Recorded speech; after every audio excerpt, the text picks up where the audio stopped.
Christianity is a formal religion which, purely for reasons of expediency, took on many beliefs contrary to the spiritual truth of our source of being.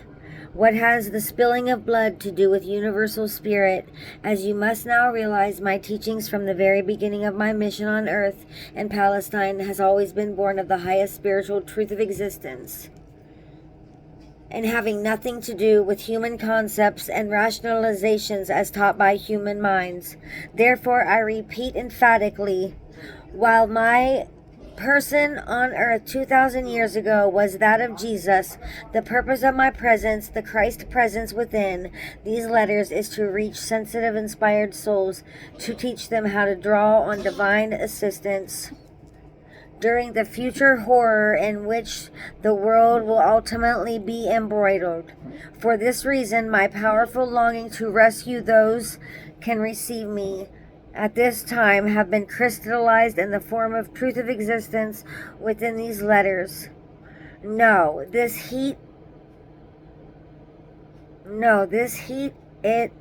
I would have you know and take particular note that I came to the Jews in Palestine 70 years before Jerusalem was razed to the ground. I came to the Jews to warn them that their code of conduct would be of no value to them when the future time of travail came upon them, sending them out into a hostile world. It is recorded in a gospel that I wept in despair, lamenting the fact that I would have gathered the people as chicks beneath a mother hen's breasts to protect them in their time of destruction. But the people would not heed to me. Instead, their religious leaders put me to death.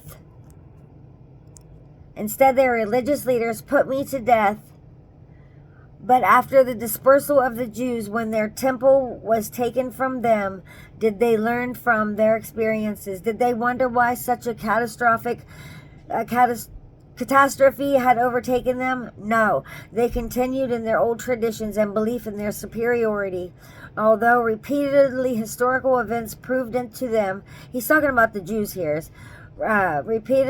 repetitive historical events proved to them that they were subject to disasters, as were the other people at this very time.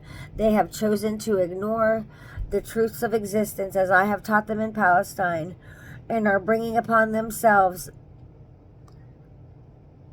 the self-same conditions as followed my early life in Palestine.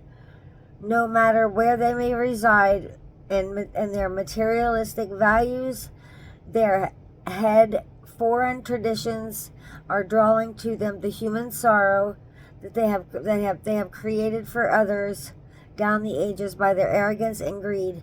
Everything they have endured, they have brought upon themselves. This also applies to those who, through expediency, have allied themselves with Jews because of their financial power within the world.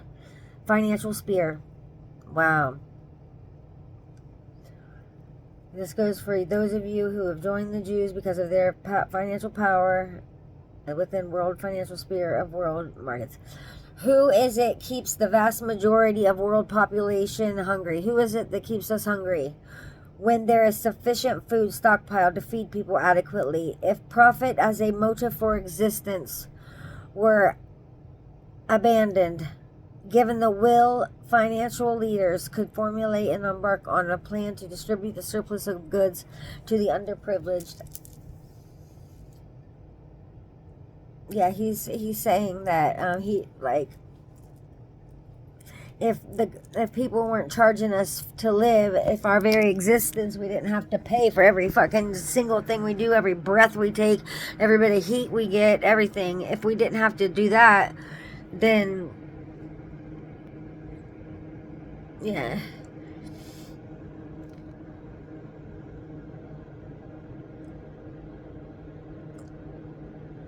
If profit as a motive for existence were abandoned, given the will, financial leaders could formulate and embark on plans to distribute the surplus of goods to the underprivileged. If they were to do so, they would find the entire universe responding with blessings, world economy would flourish, and peace would become a world condition. Jesus said that every single thing that he came here and taught, every one of his teachings was so manipulated. So manipulated. These were things he was just saying to the Jewish faith and the religion. Right, this is what I'm looking at right here.